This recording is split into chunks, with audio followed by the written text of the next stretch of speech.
Hello students, welcome to EPG Pathshala. I am Dr. Anil Gupta from University of Jammu. Today we are going to talk on the module Concept of Strategy from paper Strategic Management. At the end of this module, you will be able to understand the concept of strategy and the related concepts. We'll also explain you the evolution of strategy and what are the various levels at which the strategy can be formulated.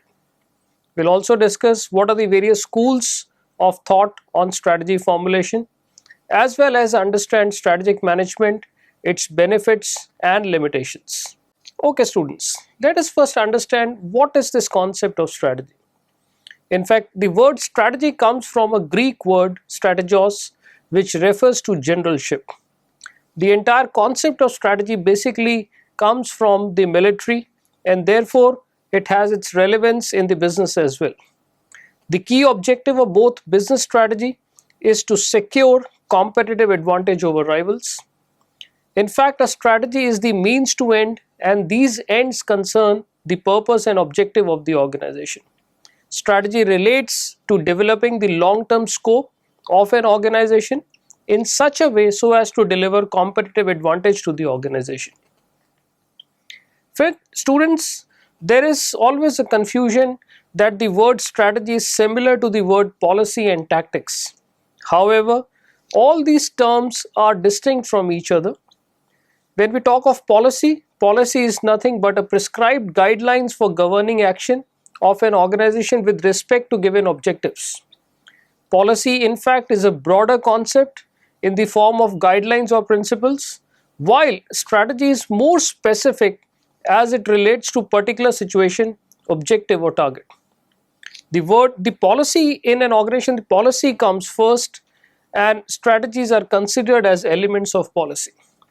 When we contrast the word strategy, policy with tactics, tactic is specific activities which deliver and implement the strategies in order to fulfill the objectives.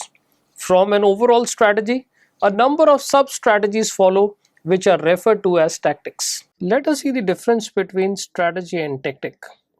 In fact, both these terms can be distinguished based on the 5 major factors. Number 1, significance.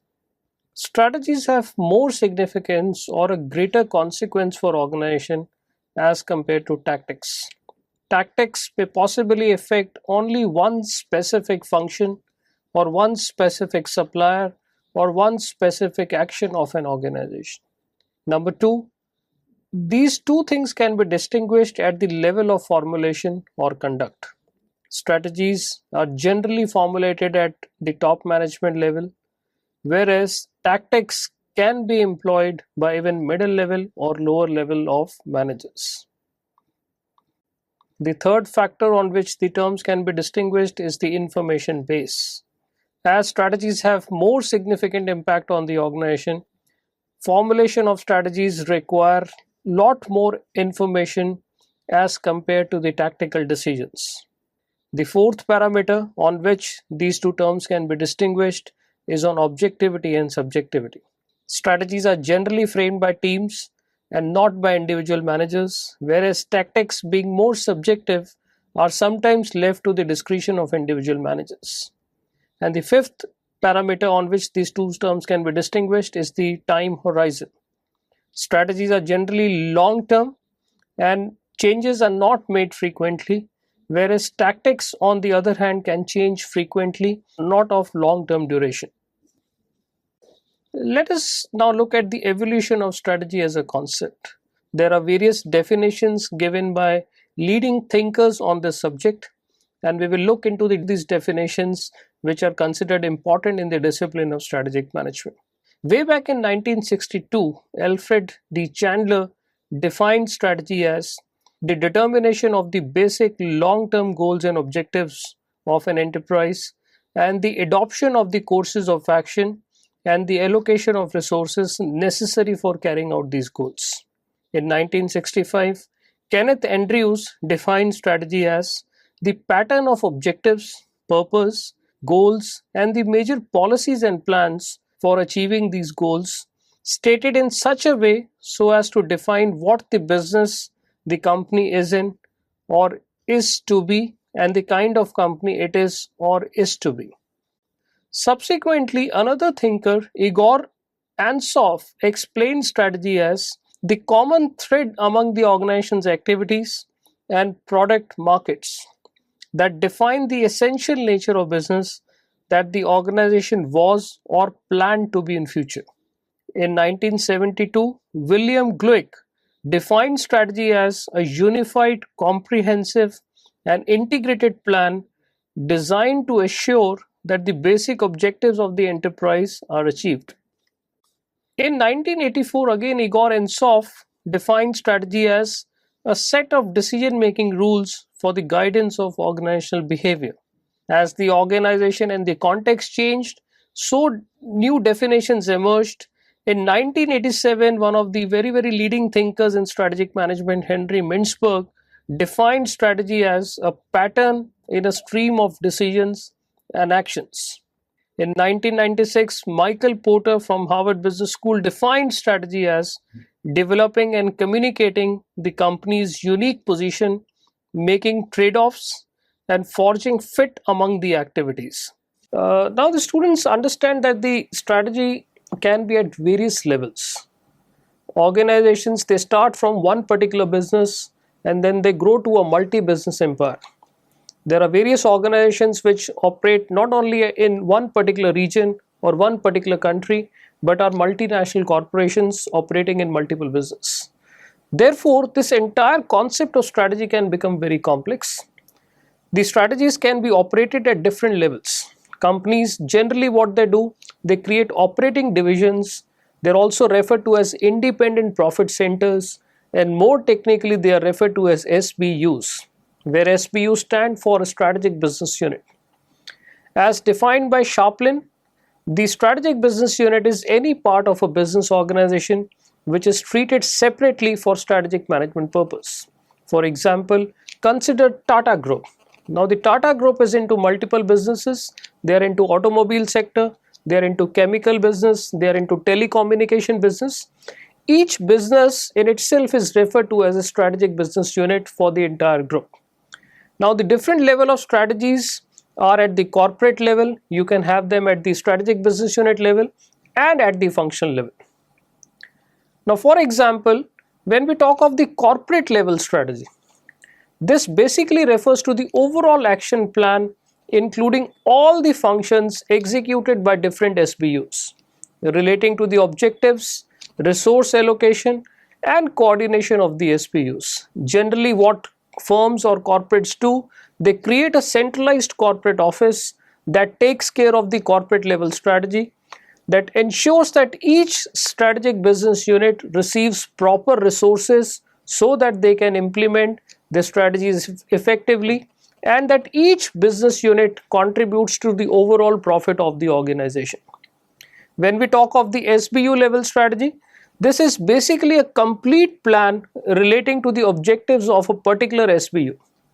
Further, within each SBU, resources are to be allocated to various functional divisions. Say for example, resources are required by the marketing department, their human resource department, their finance department and so on. And also to coordinate all these activities so as to achieve the corporate level objectives. Students, it's important to understand that each SBU will have its own strategy. However, all these strategies should converge towards the corporate level strategy so that the corporate level objectives are achieved. Further, at the third level, we can say there is a third level which is called as the functional level strategy. Now, when we talk of functional level strategy, it basically means defining objectives of one specific function, allocating resources among different operations within a particular function, and coordinating between them in order to achieve the SBU and corporate level objectives. For example, if in a particular group, say for example we were talking of the Tata Group in the automobile SBU could define the marketing objective for different brands. Once the marketing objective for different brands are identified, the firm will decide that what resources are required for the promotion of each of these brands. And also they will also allocate to other functions like human resource management and so on. However, the coordination among all the function level strategies should help the firm to achieve the SPU level objective and finally the corporate level objectives. The subject of strategic management is evolving. There are various aspects of the concept which have emerged in the past and which are emerging now, leading to divergence and convergence of views.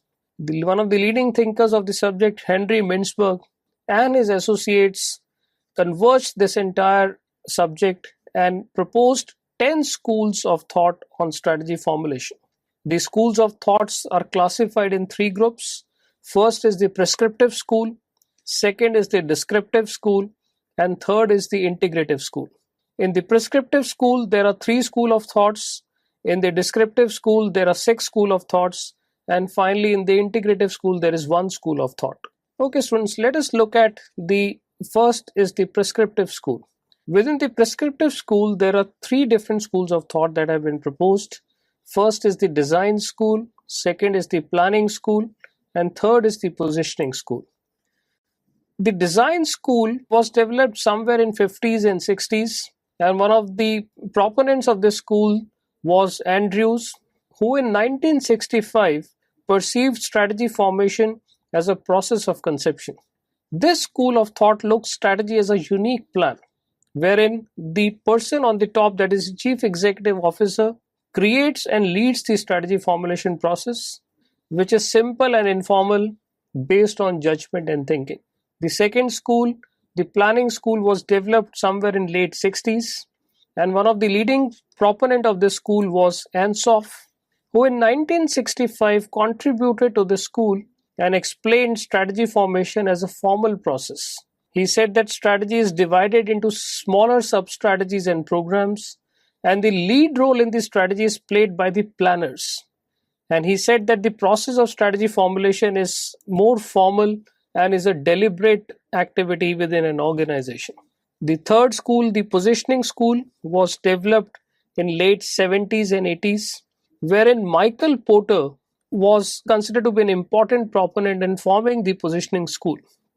They consider strategy as an organization's planned generic position, chosen by analyzing competition and the industry in which the organization operates. The strategy formation is done by analysts, and it is more analytical, systematic, and deliberate. Now let us look into the descriptive school, wherein there are six different schools of thoughts, which include the entrepreneurial school, the cognitive school, the learning school, the power school, the cultural school, and the environmental school. Let us look into the details of each of the schools.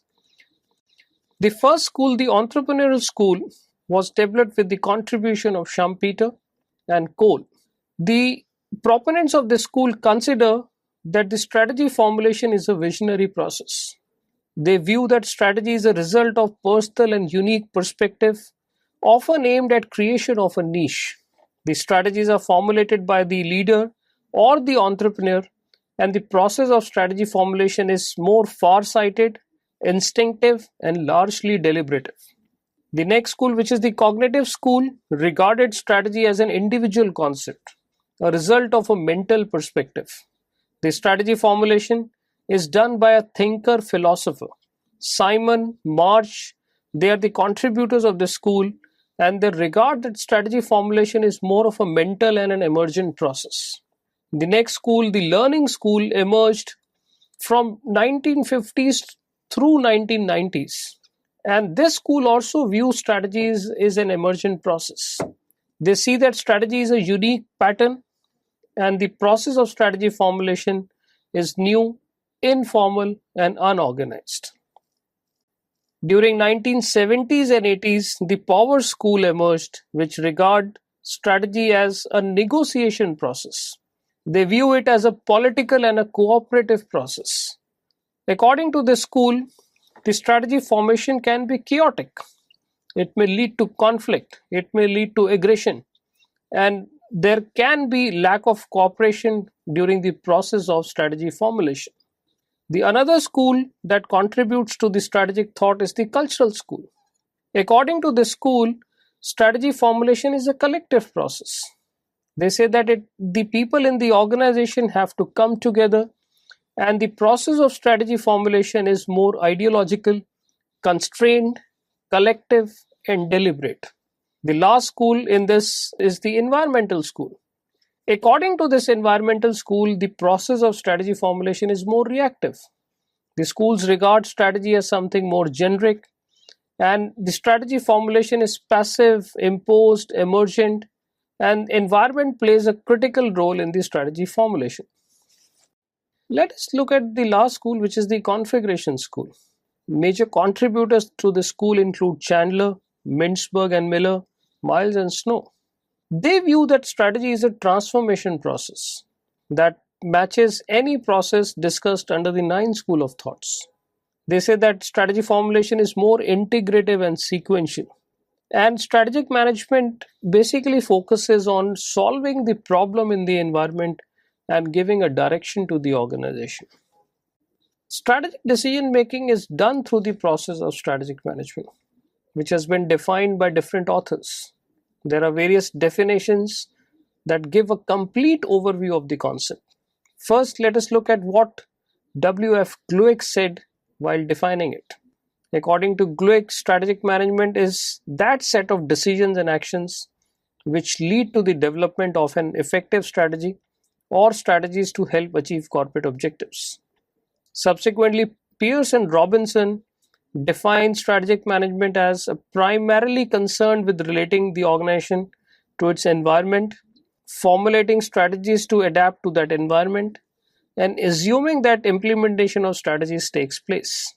In fact, all the management functions can be classified under two categories: strategic and operational. Strategic functions are performed more at the senior and top management level, whereas operational functions are performed more by the middle and lower management level. There are various benefits of strategic management which can allow organization to shape their own destinies by becoming more proactive rather than being reactive. One of the key focus of strategic management is on getting an understanding of and commitment from all managers and employees. Understanding is probably one of the most important benefits of strategic management, followed by commitment. The benefits of strategic management can be classified under two broad categories: financial benefit and non-financial benefit. There is enough research evidence which proves that the successful organizations and the profitable organizations give a lot of importance to strategic management. There is systematic planning that prepares an organization for uncertain future, and generally it shows a better financial performance as compared to the competitors within that industry. The reason for this is that informed decisions are always better than uninformed decisions, leading to better consequences in the long run. Generally stated that the benefits of strategic management can include following: it permits organization to identify, prioritize, and exploit opportunities. The process of strategic management gives an unbiased and real picture of the management problems. It provides guidelines to stimulate coordination and control of activities. It helps to reduce the impact of adverse conditions and changes in the business environment. Strategic management helps in taking good decisions to support the established objectives and allows effective allocation of time and resources to the identified opportunities. Strategic management also helps in reducing the wastage of resources and time. Strategic management also encourages internal communication. That is, the employees within the organization tend to interact more whenever the strategic management process is in place.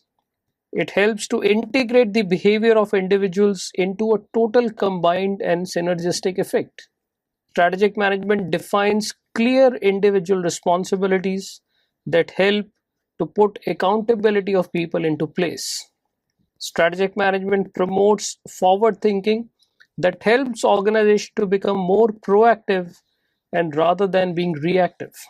There is evidence which proves that strategic management provides a cooperative and integrated approach to deal with problems and opportunities.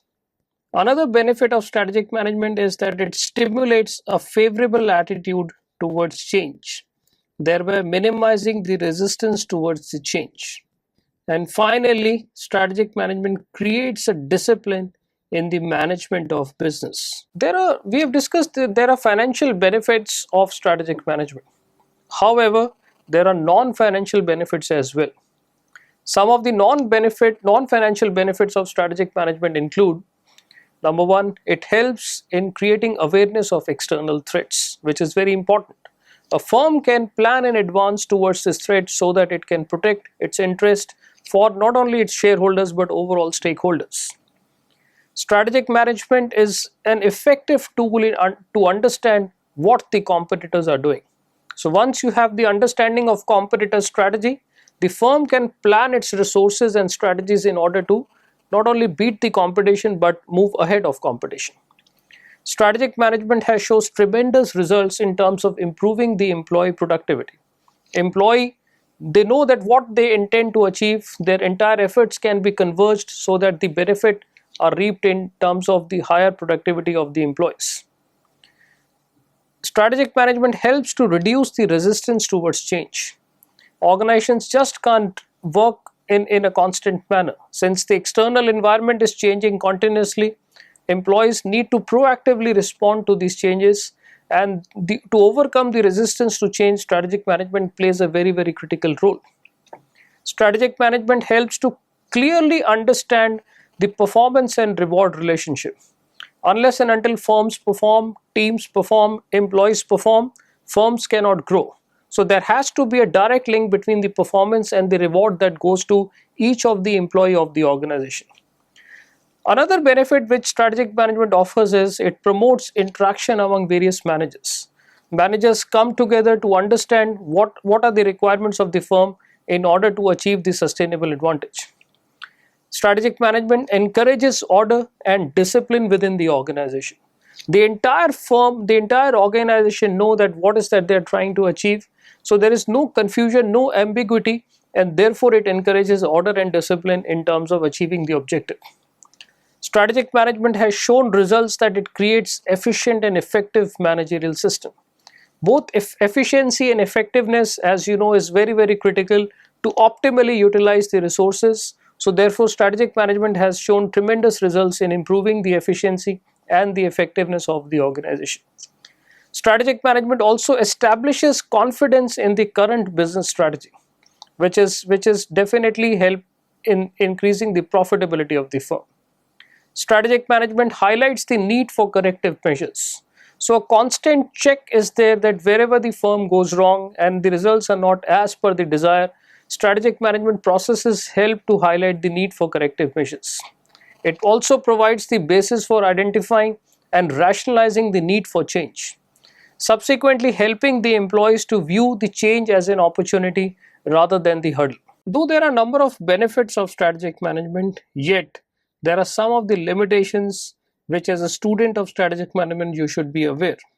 Number one, companies have to act on incomplete information or database, as the complete information is generally not easily available. Strategic planning or management at times reduces flexibility and individual initiatives, which can be risky whenever the external environment changes. There can be problems in implementation arising out of internal conflict, lack of coordination, lack of support from the top management.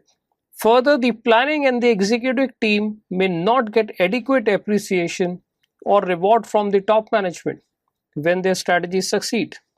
But in case of failure, the top management may not accept the situation and blame the people at the middle or the lower level, which can generally lead to employee dissatisfaction. In addition to the limitations, there are generally some mistakes which are committed by managers and companies while approaching strategic management or planning. These pitfalls or mistakes are: first, undertaking the strategic planning only to satisfy company policy or regulatory requirements laid down.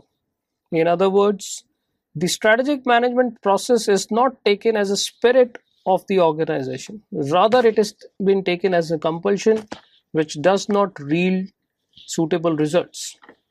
At times, strategic management is used to get control over decisions and resources rather than facilitating decisions for the benefit of the organization. It has also been observed that top managers not actively supporting the strategic planning process, which results in multiple views that generally is not in the interest of the organization. On the other hand, it has also been observed that top managers taking independent decisions which conflict with the strategic planning process. One has also observed that organizations wherever the communication within the internal team is weak fail to inform the plan to the employees. Proper delegation is not done, or the planning is delegated to some third party or planner rather than including the concerned manager, wherein the right kind of inputs are not provided for the development of the strategic plans. In addition to the above mentioned mistakes, there are more mistakes which are possible. For example, some of the organizations may not involve the key managers or employees in the different stages of process. Strategic planning is no more a top-down approach, rather it has become a bottom-up approach which propagates that everybody in the organization should have some say in the strategic planning process. Organizations may fail to make use of the plan as a standard for measuring performance, which ultimately results the strategic planning simply as a joke. It is some of the organizations even view planning to be unnecessary or an unimportant exercise, therefore not giving too much emphasis into the strategic management. Organizations even fail to generate a conducive climate in which the organization may support the change. At times, your existing problems may be so severe that the entire organization can get engrossed into those problems, thereby neglecting or paying insufficient attention to the strategic management process. Since strategic management is very formal, or the organizations could make it more formal by completely overlooking into the flexibility and the creative aspect of the strategic management process, thereby leading to more gaps in the long run. So students, let us now summarize what we have learned in this module. As we have discussed, a strategy is a means to end for an organization. It is a plan or course of action. It is related to the organization activities which are drawn from policies, objectives, and goals. Strategy is mostly about long-term actions modeled by overall purpose and mission of the organization.